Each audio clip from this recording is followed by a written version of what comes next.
Rise Career Exploration is financially supported by listeners like you. Every dollar helps towards future podcast episodes. Click on the link in the show notes or visit us at risecareer.org today. Thank you for your support. Enjoy the show. And remember, together we rise.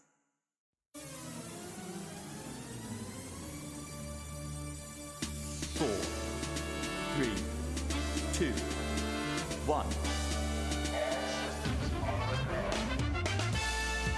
Hey, welcome everyone. I'm your host, Corey Alexander, licensed school counselor, author, and entrepreneur.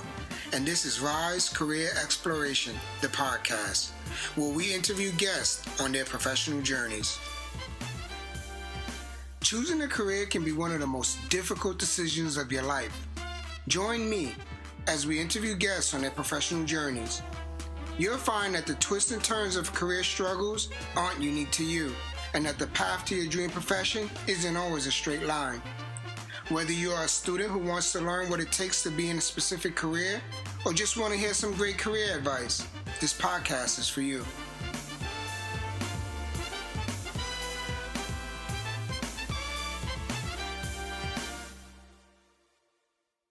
Hey, what's up? It's your host, Corey Alexander, and this is Rise Career Exploration, the podcast.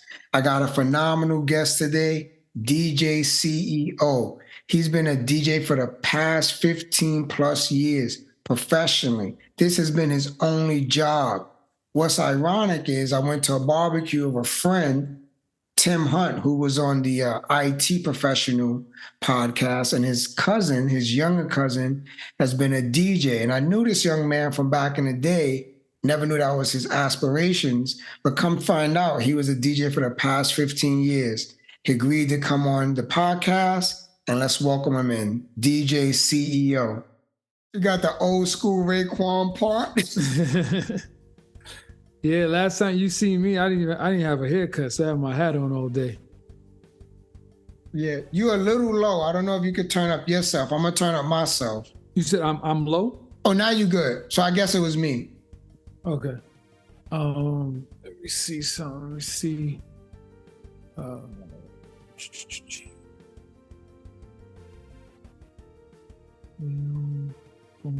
Okay, cool. All right, Jarrell, AKA or better known as DJ CEO. Yes, welcome to the podcast. Thank you for taking the time from your busy schedule to join us.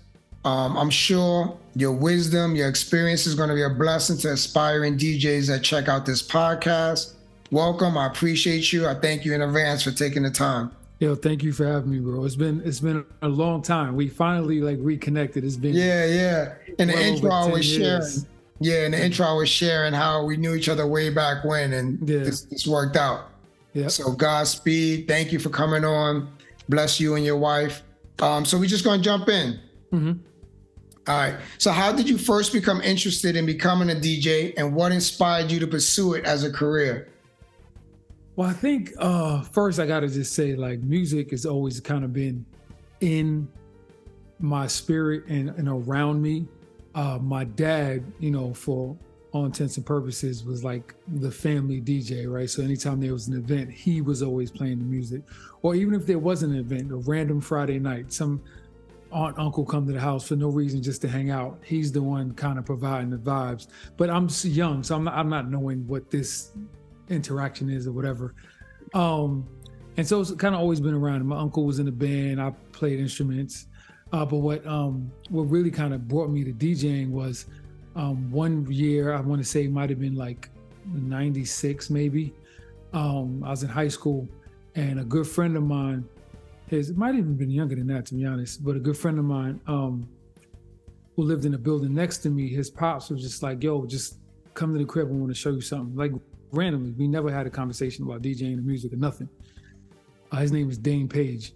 And he said, come on, I just want to show you something. And he showed me, he showed us a video of DJ Jazzy Jeff. Okay. He was kind of doing a routine. It wasn't like a party, but it was some routine, where he kind of was highlighted with him and Will.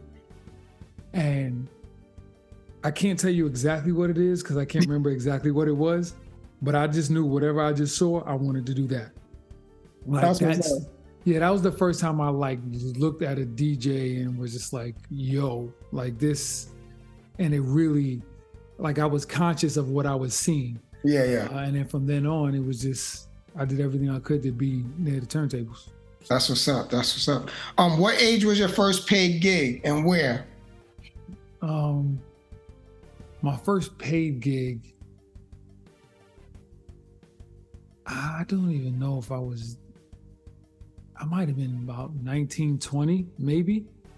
About maybe like 20. And it was in, it was way out in Long Island. A good friend of mine, Gideon, it was like a family reunion, so sort of like family barbecue, whatever. And his mom wanted to book a DJ. And so he told her to book us. And Gideon and I were friends from when we used to work at Kiss FM together in New York on the street team. So he was like, yo, hire my boy, whatever. So at the time I had a partner, my boy Henry. So they booked, she booked us for $200. Well, at the time we felt was like, we had an understanding that was well below what we should, because back then we were still on vinyl. So the amount of money that you kicked out was far more than is what's kicked out today on a regular basis. I was like, damn, it's only 200, but it's whatever. Somebody's paying us to do this. So we like, okay, we'll do it. And it was so crazy. She was so patient with us. We didn't have a lot of money going into that situation. And so the amp we were using was this old amp. It had like like the front of it was like wicker. It was like really old. And the amp blew in like, I don't know, 30 minutes of us DJing. And she was kind and patient. She said, here's 100 of the 200 that I was getting you. Go, get it. And so we ran to like Radio Shack. Okay. Got like a little cheap amp or whatever, and it got us through the thing. But that was my first big gig. That's what's up. So you mentioned instruments you played. What were some of the instruments you played?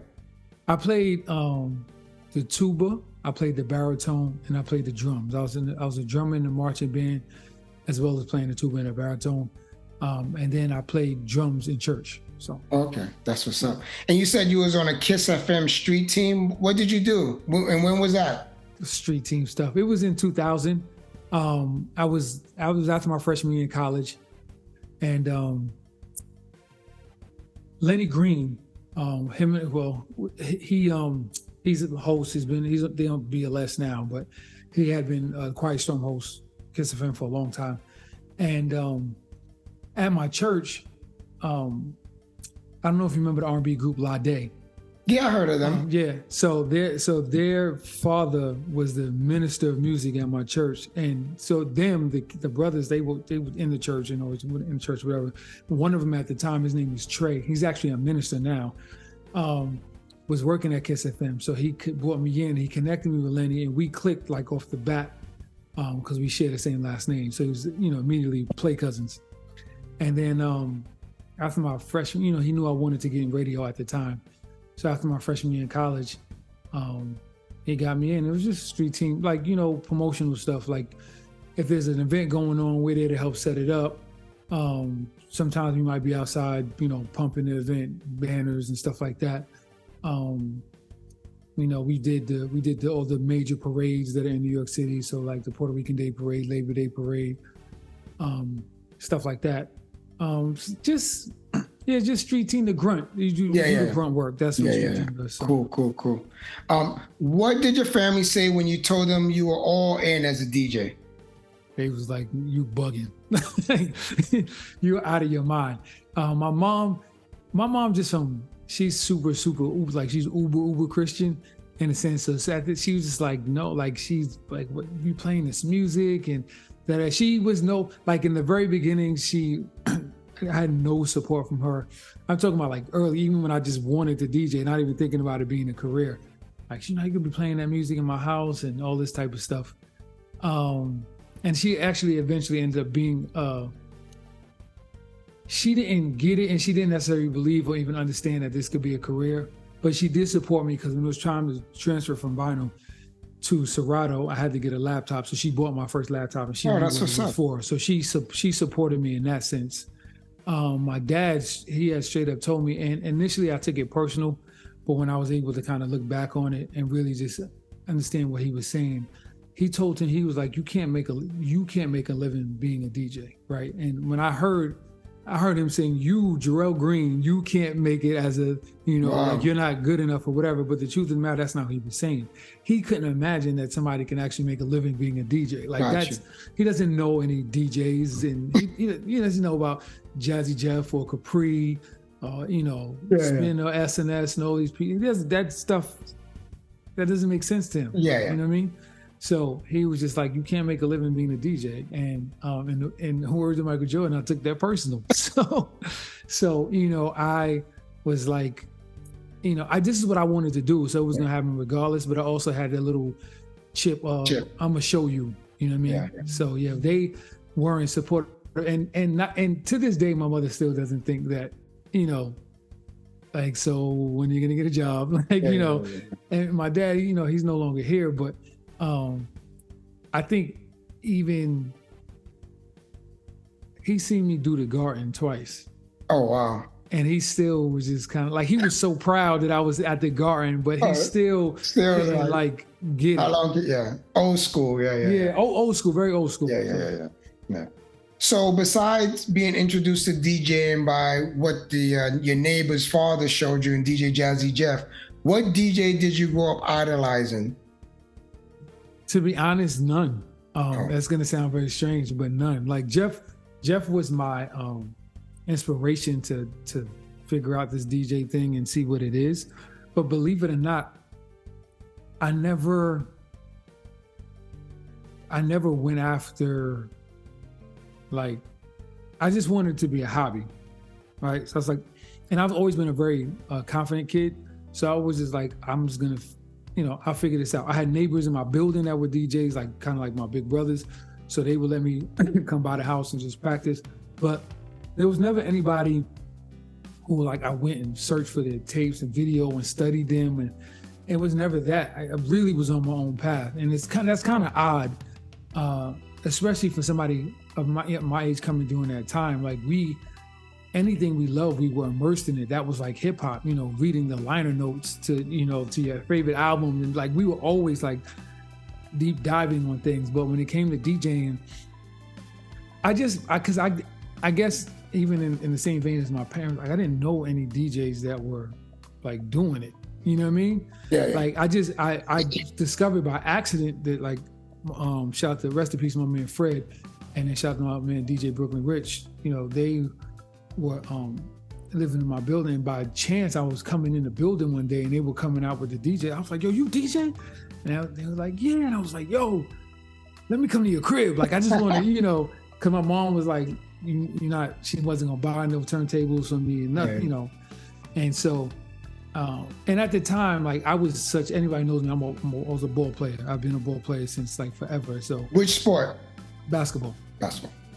So like, that's where they was like, okay, if there's anything you're gonna do is that. But so they didn't really, they wasn't gonna invest in me, not at that point when I was so young. But I would just beg anybody who I seen with turntables, like, let me come to your house. I just want to learn. So I was privileged to have that, and they would just let me come by the house. I wouldn't call or nothing. I just would knock on the door, like, yo, Fred home? Like, I want to, you know what I mean? I was just a fiend for it. Yeah. And but I never watched like a DJ Jazzy Jeff set. I never watched sets. I would see other DJs, and maybe subconsciously I was influenced. Like, funny enough, so the church that I was bringing up earlier, Emmanuel Baptist Church, is across the street from my house in Clinton Hills. They used to have a program called Teen Canteen. And Teen Canteen was a social program for teens in the neighborhood or even surrounding neighborhoods if you wanted to come. And kind of a safe place for us to come. So we would go, they had counselors, and we just talk about stuff, help us talk about stuff that teenagers go through and stuff like that. But they would also have parties every once in a while. And the parties were in the church. They were a little loose with it back then. And so, but DJ Self was one of the early DJs that I saw. He would DJ those parties. And it was so they were like impacting me, but I wasn't necessarily studying. Yeah, he wasn't studying anyone. Yeah, so Gotcha. I never really did. Believe it or not, I didn't see my first full DJ Jazzy Jeff set. I was living in Vegas at that time. and he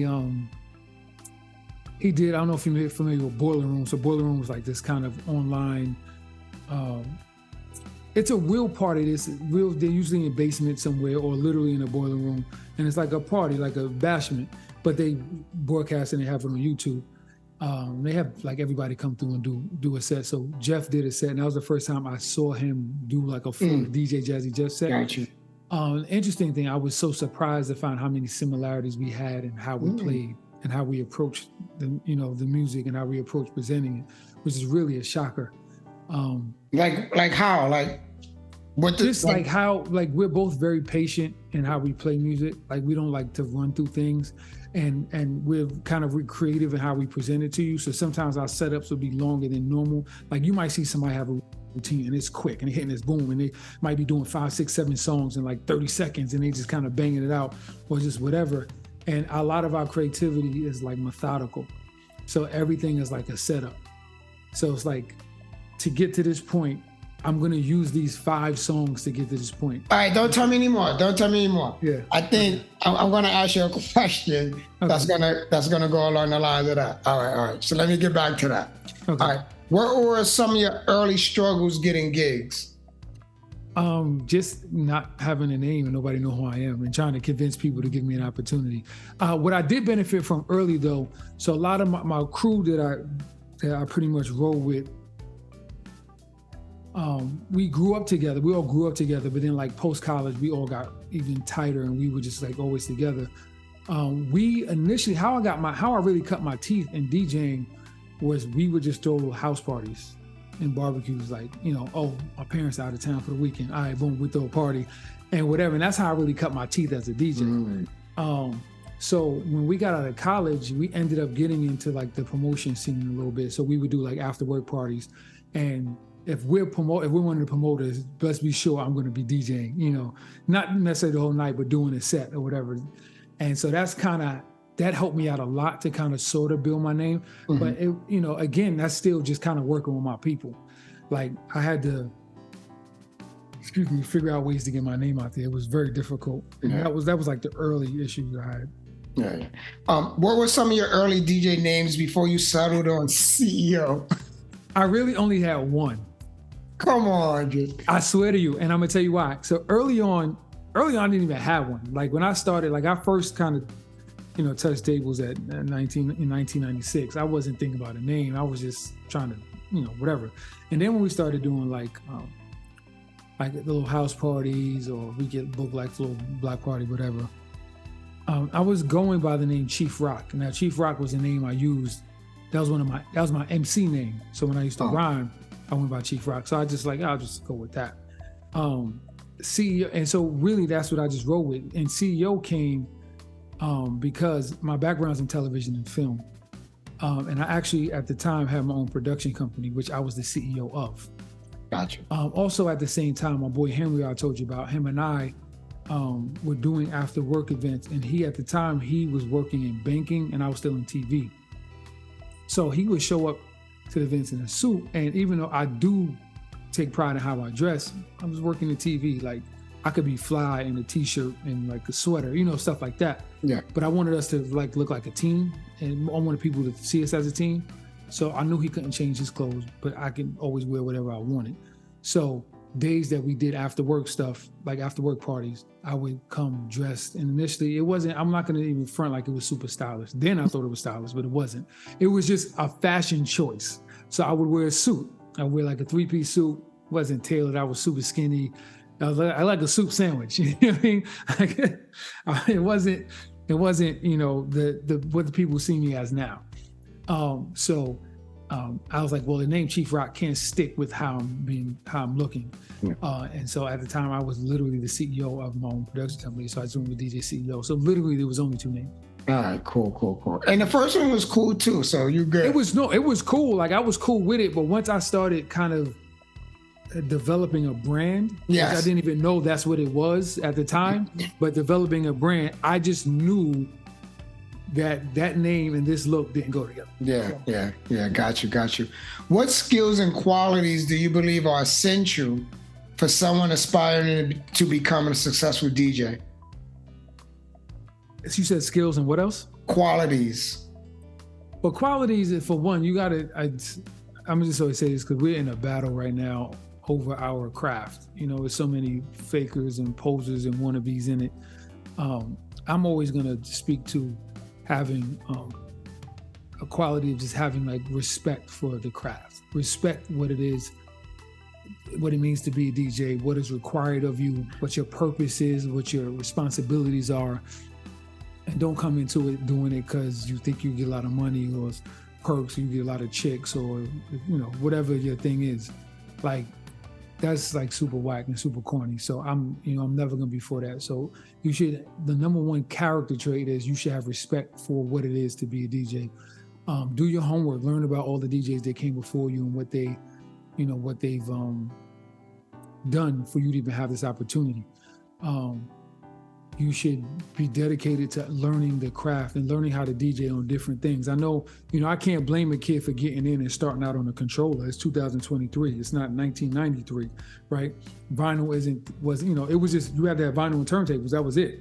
But now, over time, they came with the CDs and the CDJs, and Serato came out, and there's so many different things. So, but I would always advise somebody to learn how to DJ on all different platforms and devices. Learn how to DJ vinyl, learn how to DJ on turntables, learn how to DJ with CDJs. The feel is different, learn the little technical things that are gonna help you with the actual technicality of your craft, and learning how to blend and learning how to get good sound, learning why you shouldn't be in the red on the mixer when you have the volume. You wanna stay in the green, things of that nature. And then lastly, I would want them, I started something over the pandemic called, what did I call it? It was called How to DJ 201. And then pretty much what I did was create little interstitials, and I posted them on YouTube, and they're still up there. You can find them when you want to go check.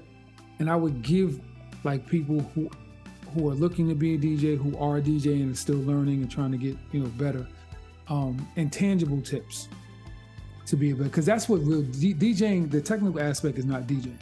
Like, you could teach a monkey to do that, like how to blend and match BPMs. That's easy stuff. That's math. You learn that in high school. But to really be a DJ is the tangible stuff. Is learning how to read a room, learning how to connect with the crowd, connect with them energy-wise, spirit-wise, like really kind of connect with them. Those are the things that, somebody who wants to be a DJ really needs to hone in on. It's not going up there playing the music you want to play, or just playing the hits because you think people are going to love to hear the hits. Like, you got to play music people not even thinking about that they need to hear, they should be hearing, as well as the stuff that they expect to hear. But you have to know how to kind of thread all of this together, and really read a crowd and really feel the energy, because you can go into a room, you can have a residency, and you learn this when you have a residency. If it's at the same space, and depending on where you live, in New York, it's, LA, places like that, Miami, you have a residency, you're pretty much going to see the same people over and over and over and over again. They're just going to come as regular as you. Have fresh faces, but the same people. You need to learn how to keep your sets fresh, because the people ain't going to keep coming back to hear what you played last week.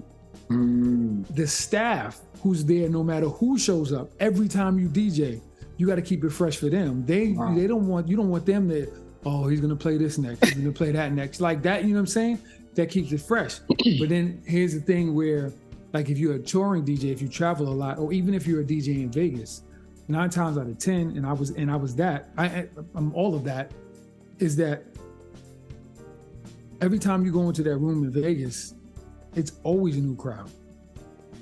So you can get sucked into being complacent in the same set, because the people that's coming in have never heard what you've done. Got you. You know what I'm saying? Yeah. So these are things that you got to pay attention to. And so those are like the intangibles that I encourage somebody who wants to be a DJ to really kind of pay attention to. Got you.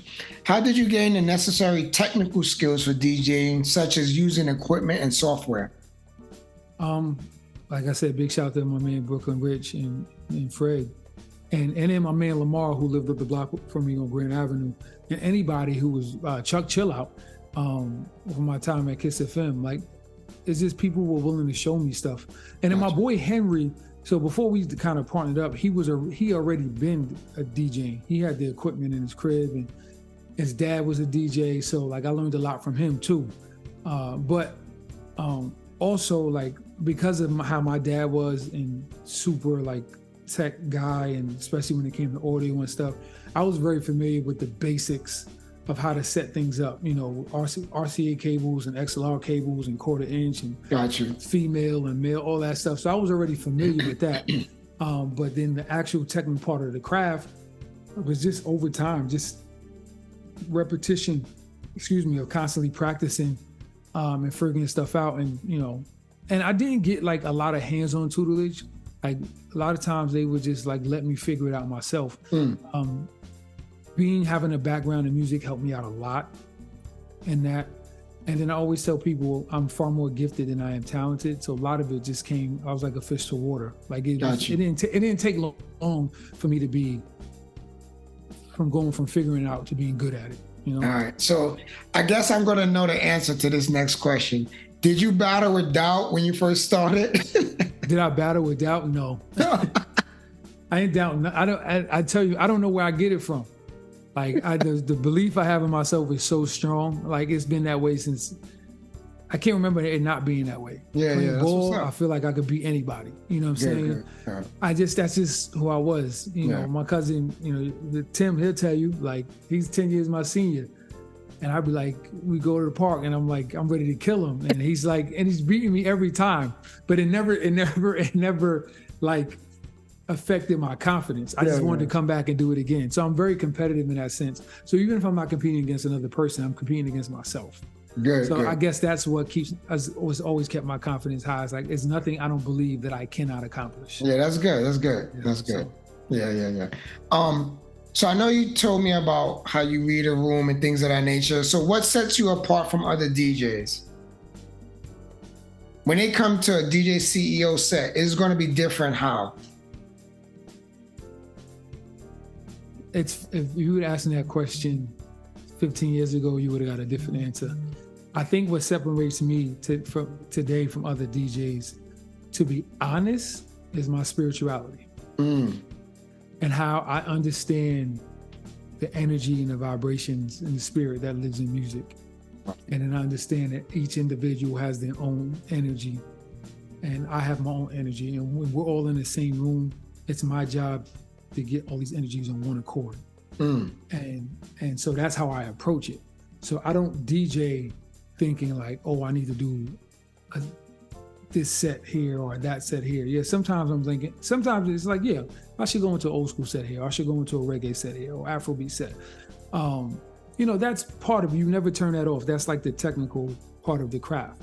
But I really feed completely off of energy. Completely. And sometimes I get so deep into it. And I'd say this is the God aspect of my gift. So this is no longer my talent, but the gift that God's given me. Like I can almost feel where they want to go next without them telling me. So now when I know to come out of this, because it's a perfect melding of the technical part and the spiritual part. So like, yeah, you shouldn't necessarily be in a certain genre or a certain vibe longer than like 15, 20 minutes. That's a long time, right? By that time, you should be moving on to like a different kind of vibe or genre or whatever. But sometimes before I grew spiritually, sometimes it was a crapshoot. It was like, okay, maybe I'm gonna do this and see if they like this. And you know, it works sometimes it doesn't, like you figure it out. But I'm so tapped in like spiritually now, as that once I find that groove, because that's the toughest part, finding the groove. When you first get on, you have no idea like what's gonna get them moving. So you have to find the groove and you play around with that. And you I learn to breathe and just kind of let it go and don't worry about, you know, if you get them on the first two songs, like you're figuring it out.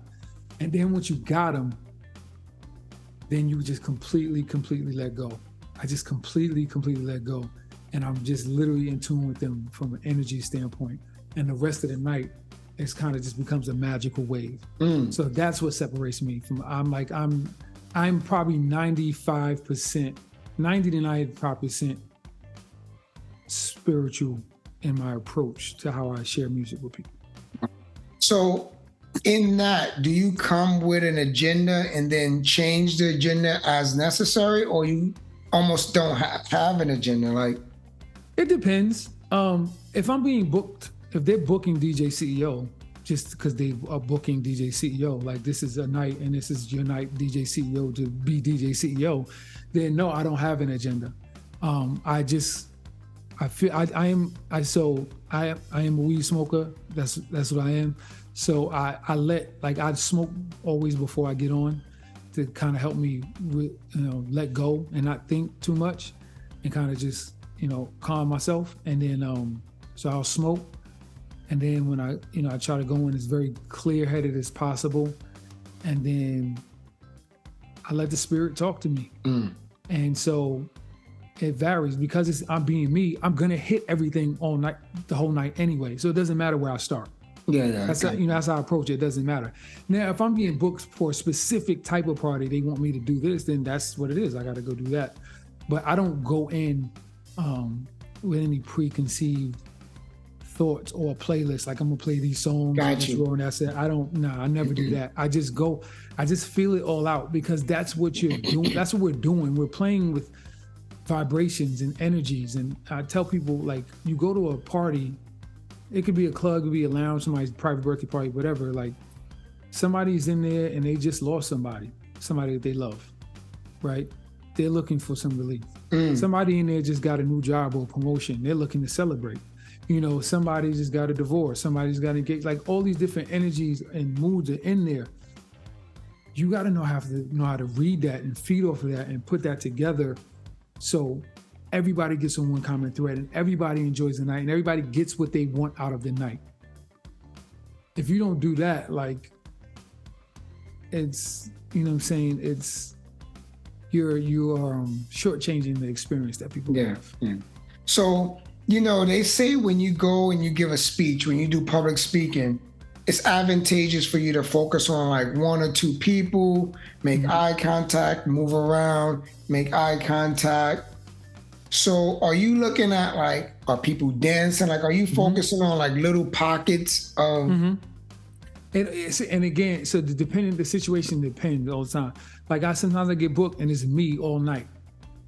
So I kind of have to wait. And yes, I am looking, like, when I first start, it might only be 15 people in the room that holds 300, because people are coming in.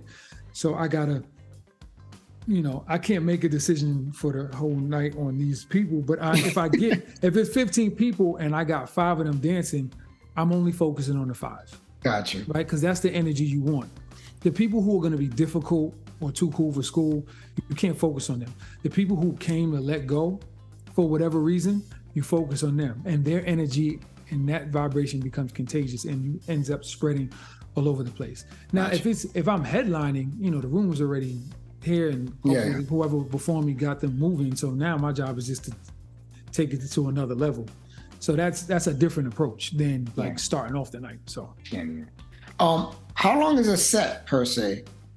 It varies. I've done 1-hour sets. I've done up to 4-hour sets. It varies. It varies. Yeah. So when you headline, and what time do you traditionally come on, and how long do you? Probably like, I'd be like a 2-hour set, so by like midnight to 2 or 1 to 3, something like that. Gotcha. And how long are you in the nightclub, in the spot, before you go on? So I like to get there like an hour early, so I could just feed off the vibe that the DJ before me setting. Like, you don't want to come in and play a bunch of records that they just played. You know what I mean? Like, so you wanna like see what their energy is, what their vibe, what the energy is in the room, because they're already building it. So now it's almost like you have an advantage. Like, you can really connect and see what the people are vibing to, what they're whatever, and it's hard to explain because it's not like a tangible thing, and it's no book that could really be scientifically that could be written. It's just Yeah. a feeling. Like when you're Yeah. tapped in and you're kind of mature spiritually and you get in that space, it's easy for you to read other people's energies. Gotcha. And so I went on vacation this summer. We went on a cruise and they had a couple of DJs. Mm-hmm. So what has been some of your favorite locations around the world to go to? And what are some of the celebrities that you might have entertained that you was like, oh, what's the name is in the room? I'm killing it. This is fun. This is a good look.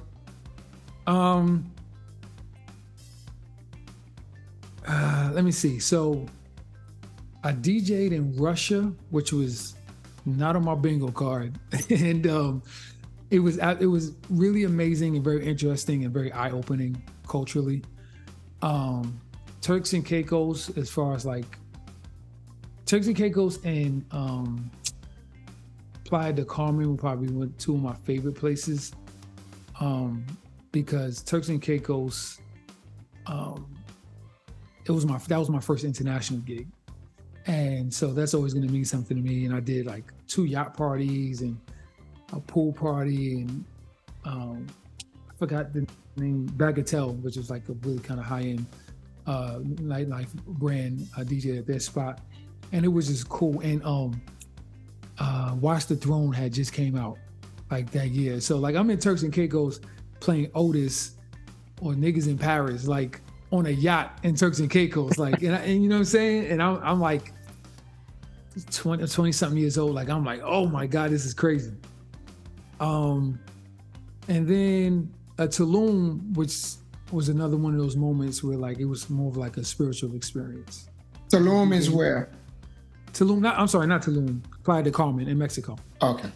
And I'm DJing on this rooftop, and I'm just watching people kind of like really zone out and get lost in the music, and I'm playing just music that just feels right. Like I'm playing Amapiano and Afrobeat and some R&B, some old school stuff, some hip hop. It just felt so good, and some house music and they vibe. So I really loved it there. I've been blessed to kind of be in and around celebrities as a DJ and DJ for them, or just DJ with them in their presence from all over. The 2 that stand out to me the most was one, I DJ'd a friend of mine, her birthday party. At the time we weren't friends. She saw me DJing in Vegas and she loved what I did, and she was like, yo, I'm gonna like tell everybody about you and da-da-da. And so she ended up booking me for a birthday party. I didn't know who she was. To this day, she's just my friend. I still don't know who she is, but she's somebody that everybody knows.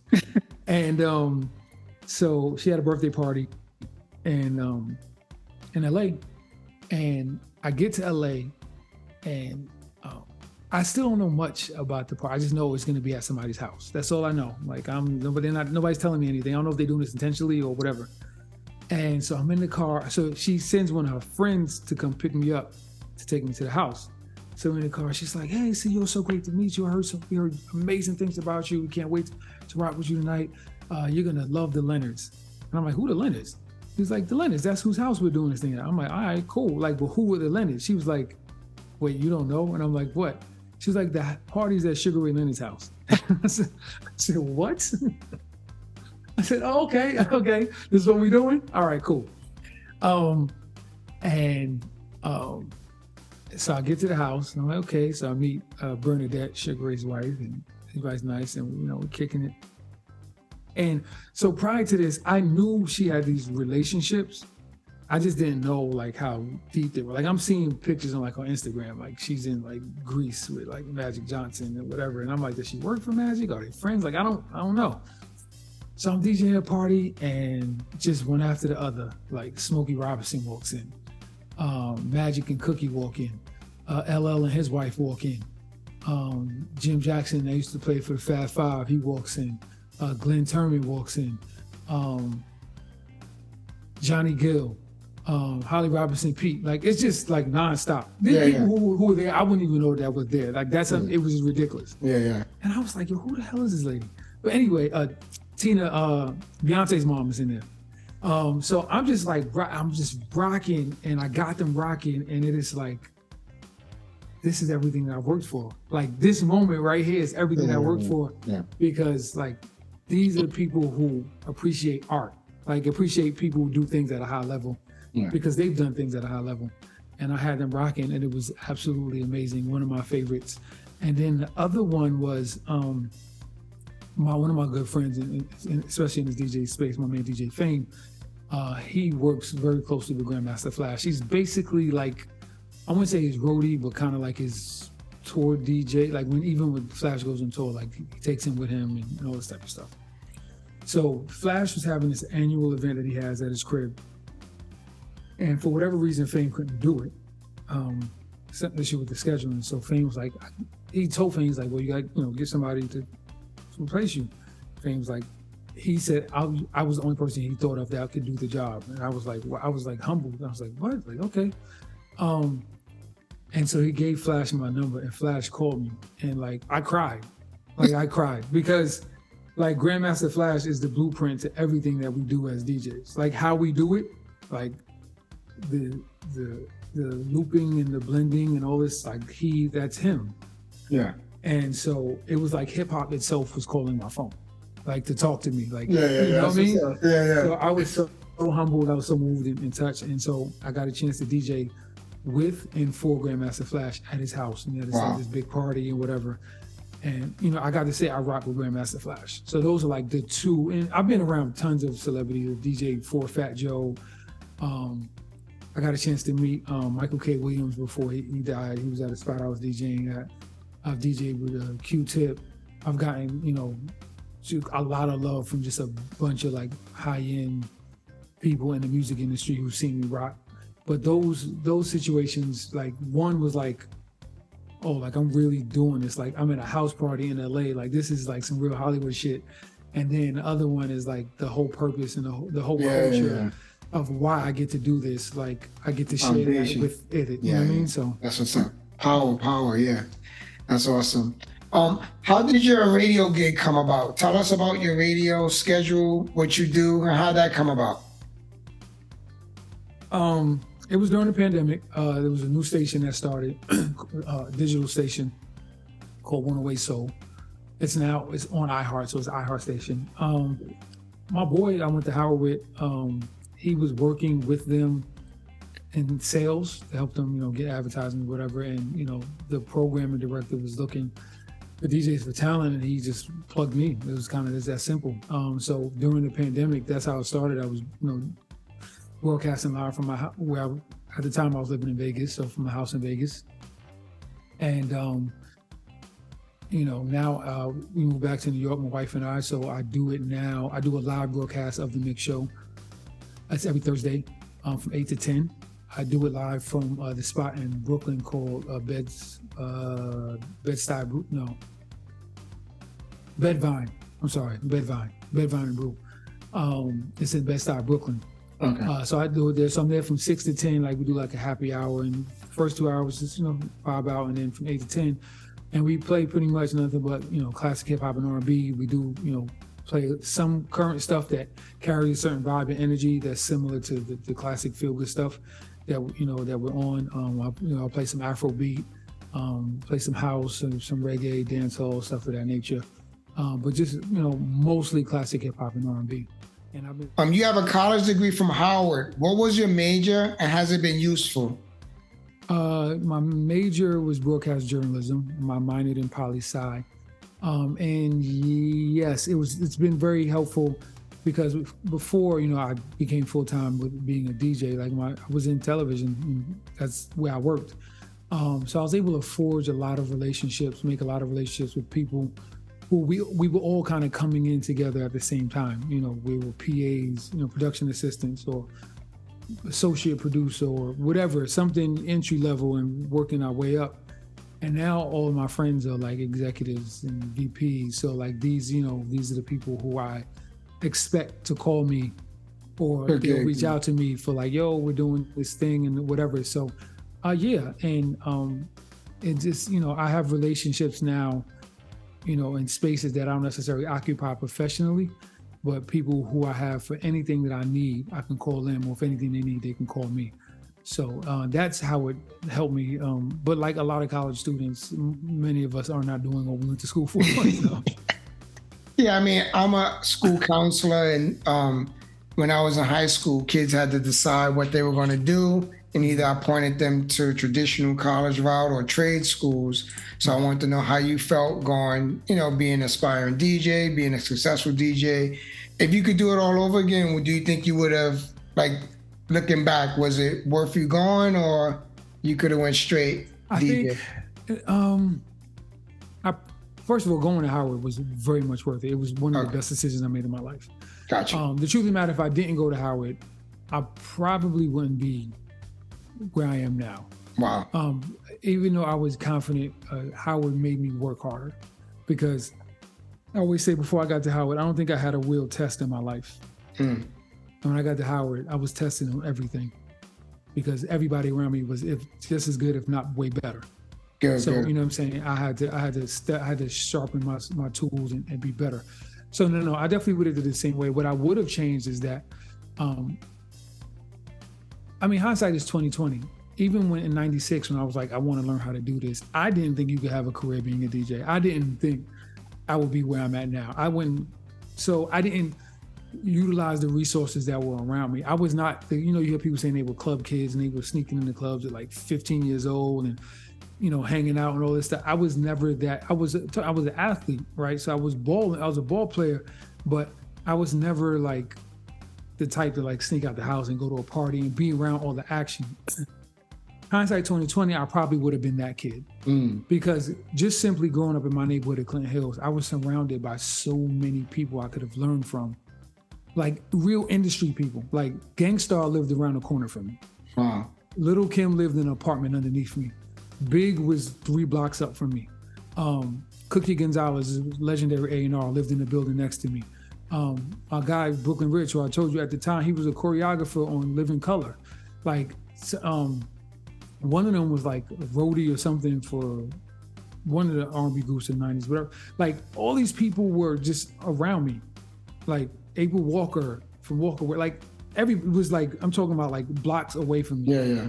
And I had no idea they were, because I was a ball player and that was it. But if I were to serendipitously have the foresight to know this is what you're going to end up doing, I definitely would have been more eager and probably a little bit more rebellious, just to get more around the culture and exposed as I possibly can. Yeah. This question: how do you determine your fee and how do you get paid? Is it before the gig? Is it a deposit? Are you chasing promoters like, yo, I need that check? It's a little bit of everything. Okay. The fees vary, depends on the client, depends on the budget, depends on what it is. Like, promoters ain't got real money. Like, promoters, there are promoters in certain cities and certain countries that got real money. You know what I'm saying? But New York, it's not, there are some that do, but it's not like the bulk of them. So my fee varies, and how I get it depends on other stuff too. Like, ideally, I'm pushing myself. I have a manager, so we're both kind of working on setting it up to make sure that like I get it before I even go on. Like, my corporate stuff is all paid up front. Like, they'll give me a deposit to lock in the date, and they got to pay me my balance before I play one record. But corporate is not going to go back and forth with you about that. It's like, whatever, like, here, like, this is nothing, Yeah, okay, nothing. right? And they also respect you as a business person. Yeah. I don't really deal with promoters, and one of the reasons is that promoters have zero respect. You know what I'm saying? There are some that have great respect. I don't want to slander all, because I've worked with some amazing, honest, good, ones with good character, but usually, you got to wait at the end of the night or come see me Monday and all this type of stuff, because their money is based on the door and the bar, all this other stuff. Yeah. And so, but then there's others who like, I've had some that just like take care of you that night of or whatever. There's a lot of venues I deal with that take care of the night of. Some tell you, because they're literally cutting a check. It's not how it used to be back in the day where it was just cash. Now that they're cutting checks, even though technically you should have it ready when I get there, because you're just cutting the check. Yeah. Your money should be there, right? You should be good. They'll say, oh, you DJ this on Friday, your check will be ready for you on Wednesday or Thursday, something like that. So it varies, but I'm just definitely more so working towards being in a place of power, where it's like, this is what it's going to be, and that's that. Yeah, got you. So. Yeah. Tell us about your worst show. What happened and what did you learn from it? If I had a worst show, I don't remember it. And it would have been early on. It would definitely have been early on when I was not, that I was learning how to do, I was doing the house parties. Like that would probably be my worst shows. From a performance standpoint, I mean, there are times I walked away and I felt like I was terrible and the people loved me. And so I came to quickly understand is that the average person doesn't know what a good person is supposed. They're not going to pick up on the things. They just care that they heard their song, right? Yeah. So they're not going to know. So I've had a lot of those moments where I was like, oh man, I feel like I didn't connect with them. Things of that nature. And so I don't necessarily know if those are bad shows as much as me just kind of being very hard on myself and being a stickler. I've had bad experiences where unprofessionalism from like the venue when it comes to sound, things of that nature. And there's nothing you can do about it. It's very frustrating as a professional because you want to be able to give the people the experience that they deserve. And then, unfortunately, music doesn't emit out of my skin. Like it is, the sound people got to do their job. Like everybody has a part to play. Got you. So I've had those, and what you learn from them is that it's just out of your control, and you can't really stress over it. Just do the best you can. So. Yeah. What are some of the early challenges and opportunities for a DJ in terms of building a sustainable income? What are some steps a young DJ should take in building a sustainable income to make it a full-time profession like you have? That's a good question. I think it's changed a lot from when I got started. I definitely took a leap of faith. I know for a fact I wasn't necessarily prepared to make that move, but I did it anyway, for better or for worse. Today they have just so many opportunities to make money, different ways to make money. Especially from being able to stream the different platforms that allow you to stream, like Twitch and things of that nature. So there's that. But as far as like being out on the scene and doing parties and clubs, I think the two traditional options still remain. Either you get up your group of friends, and if y'all are cool as y'all think y'all are, and everybody will follow what y'all say, then start throwing your own parties, right? So that's number one. And number two, the only other option is to get with a promoter or a group of promoters and just kind of work your way through that and figure out what you feel is the best home for you and people you can trust, and kind of do that. Those are the really two ways, because every city is different in how you can get kind of into a venue. New York used to be very easy, reliable with communication. It's changed a lot now. It's very fugazi now, to be honest. So it's more difficult now to kind of email a place and be like, hey, you got a night open, my name is so-and-so, whatever. Everybody's quick to go check your Instagram, social media, how many people following you. There's be stuff that does not translate to what you're required to do in their presence. Yeah. So, there's multiple ways, but again, as far as in-person stuff, like if you got a crew of people that you rock with and y'all on the same wavelength, throw your own parties. That's good. Yeah. So you had a residency in Las Vegas. How did you make that leap? How did they find you? How did you say, yeah, this is happening? How long were you there? What was the club name? Well, I can tell you this, ain't nobody find me. I had to kick down a lot of doors and to make that happen. So I went to Vegas knowing I only knew one person and knew of another person. Well, I knew of two people and I knew one person. So one person was this girl, she's like my sister. Her name is Tennille. We grew up together in Brooklyn, the same neighborhood. She literally moved out to Vegas like less than a year than I did with a job. Two other people, one was a referral or connection that one of my really good friends, Mike, made, who's somebody who I consider my brother now, EJ. in Vegas. He connected us. He was like an industry adjacent. He wasn't really in the industry, but we had been in Vegas for a while. He had these relationships. He used to be in the industry, so he still had, some connections. And then another person was this kid named Trey, who this guy used to hoop with. He knew I was moving to Vegas, and Trey was in there, so he connected with him. And Trey was in the industry at the time. So really, my initial approach was like, New York used to be like emailing, calling, whatever, and you're not getting nothing back. And what I didn't realize is that in Vegas, like to be on the strip, you have to be with an agency. The agencies have all the contracts. There's no manager that you can contact of the owner of the venue. Like these are mega clubs, you know what I'm saying, with real staff. Like you can't just talk to anybody. I didn't know that. I had to learn that the hard way. So my very first residency actually wasn't on the strip. It was at a spot called Beauty Bar, which is on Fremont Street, which is downtown Las Vegas. Anybody know about Fremont Street? That's the original Las Vegas strip. I know that. I've been there. Yeah.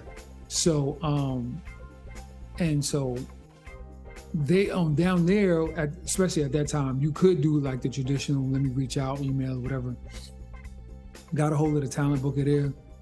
He was like, yo, pull up and just see what you got. So I pulled up, like, it was like a Sunday. They didn't have nobody in there. They had a few people in there. It wasn't like whatever. And I just killed it. It was like 25 people in there. He was like, yo, so when can you come back? And da-da-da-da, what night you want, all this stuff. So that was my first residency. And I took over Wednesdays. I said, give me Wednesday. I was still on my New York shit. Like if you're in New York, the real hot part is, from Sunday to Thursday, right? And so I was like, give me Wednesday. He gave me Wednesday. I turned Wednesday into a smash. I ain't know nobody.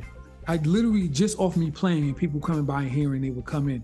And the next week they would come and bring a friend. And it was just like that. And as I made relationships with people, I would invite them out and they would come and show support or whatever. And then I ended up on the strip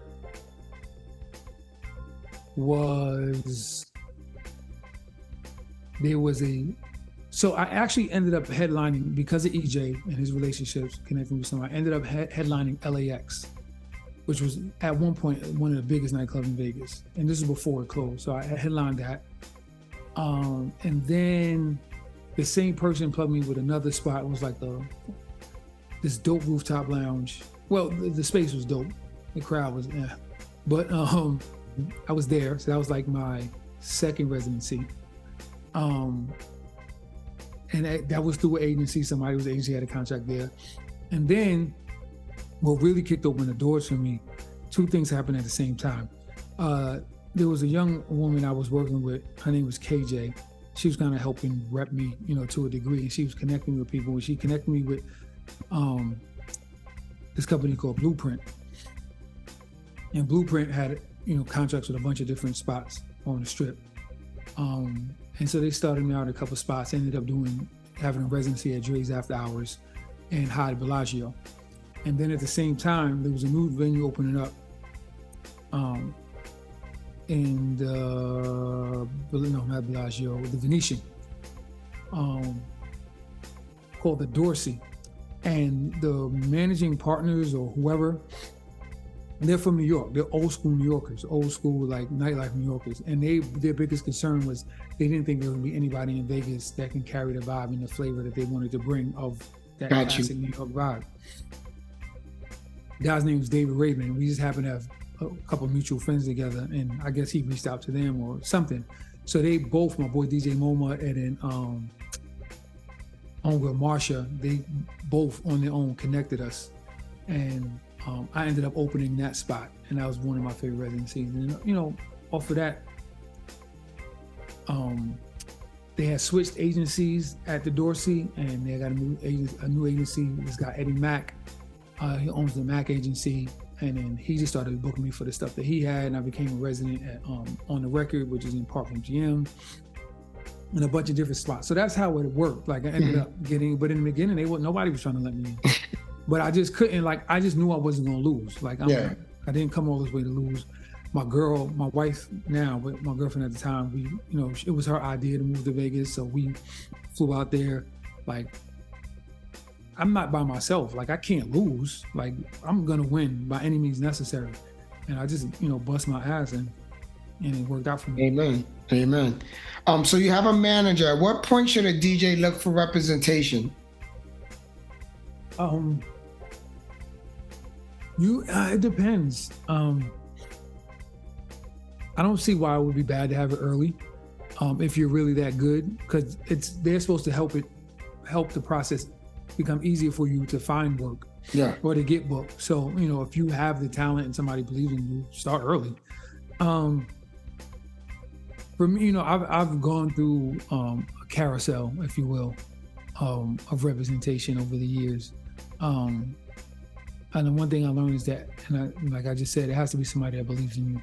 Because if they don't believe in you, they're not going to put in the work. They're just waiting for their money. I want to say my current one and the one before are probably the two that believed in me the most.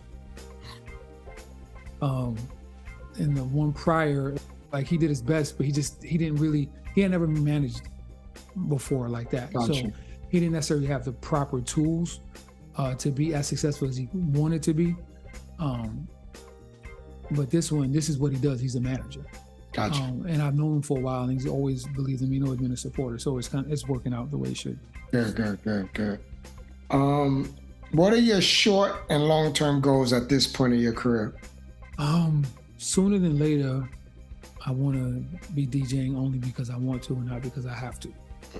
There's still a job component to it because I got to eat, right? I plan on opening my own nightclub. And just to continue to travel the world DJing. Like, I don't plan on stopping. I don't look at retirement in this aspect, not from because I need to work to make money. It's because this brings me joy and happiness. As long as I can do it and do it at a high level, I'm going to do it. But how that looks is going to vary over time. Like, clearly, I barely want to be in people's clubs now. Like, I like events and activations and things of those natures. I don't, the club is cool for every now and then. Like, it's cool. I don't think I'll ever be completely over a club, but it's not my priority at this point. It's just something like I want it to be in the rotation of what I do, but not the main thing of what I do. The main thing. So I want to get to that place where I'm just kind of just DJing the things that I want and because I want to. Like I said, open up a venue. I think at some point I probably will have my own DJ agency.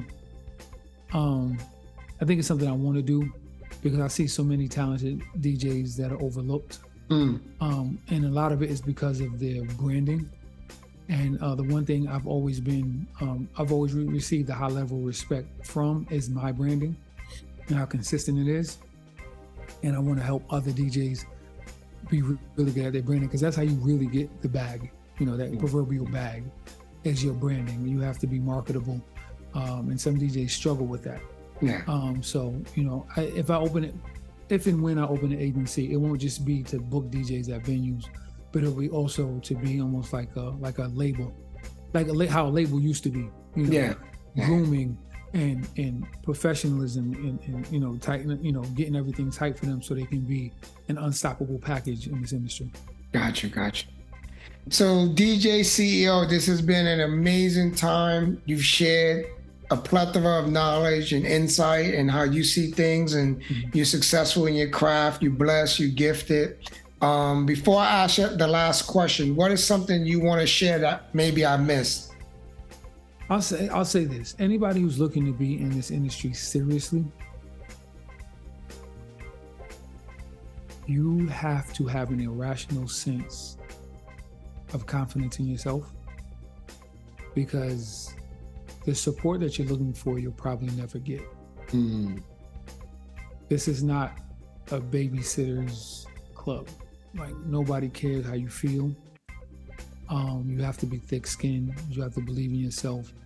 And even though you're a human and it's only natural, you're going to get frustrated when people show their true character. It is important that you don't get out of character and you kind of maintain being true to yourself. Because it's like that whole thing. It's like if you're in school, right, and somebody hits you and you hit them back, the teacher's only going to see that you hit them back, right? The teacher's not going to see that they started it. and they're not going to want to hear you tell them that. Right. Yeah. So like, just kind of be, don't lose your character. Stay true to yourself. And in order to do that, is my suggestion, my advice, my preference is that you have to be strong spiritually to do that. Otherwise, this industry will break you for sure. Got you. Appreciate you. Yeah. So our last question is this. If you could text your younger self, what age would you text and what would the message be? I would probably text my 15-year-old self and I would say, you're not gonna believe this shit. And that pay attention to everything starting now. Like, I wish I could remember exactly what that Jazzy Jeff footage was. Cause when I tell a story, it sounds crazy being like, this is the moment where I was like, nah, it doesn't sound crazy. But I can't tell you what it was. Right? It sounds like it's a movie though, but it doesn't sound crazy. But it's like you can't remember. Like it impacted you that much, but you can't remember. It's like, yo, I can't remember. And also, funny thing, because like I said, when I started DJing, it just was a hobby for me, and I was cool with that. The very first mixtape I ever did, I'm not thinking I would be where I'm at now. I taped over it. You know what I mean? Like, so like, to yo, be aware of what's, but I must have been like maybe 16. I taped it. I had it for a while. And I want to say maybe like 2-3 years later, you know how it was back in the day, like you tape stuff off the radio. Yeah. I couldn't find any blank tapes, and that tape just happened to be there, and I just put it in. And if I could, I would take it back. I remember the first song that I played on it. It was "Last Night" by As Yet. That was the first song I played on the mixtape, and I taped over it. Wow. Yeah. It's all good. Life is good. Yeah. I appreciate you. Continued success. Godspeed. Thank you, bro. I can't wait till you get to that level where you only DJing whenever you want. Rooftops in the Ukraine, Russia, bringing them together, making peace. Right, making peace. Definitely. France, the Eiffel Tower, all of that, man. Godspeed. It was great seeing you at Tim's house. Word. Thank you for this quality time you've given us. Bless the listeners. And Godspeed. I appreciate you. I appreciate you. Thank you, brother. All right. God bless you. Peace. All right. Thank you for spending time with us. Please share, review, and subscribe now. Follow us on social media, where we post new guest alerts and show recaps. All the information will be in the show notes. Thank you, and be blessed.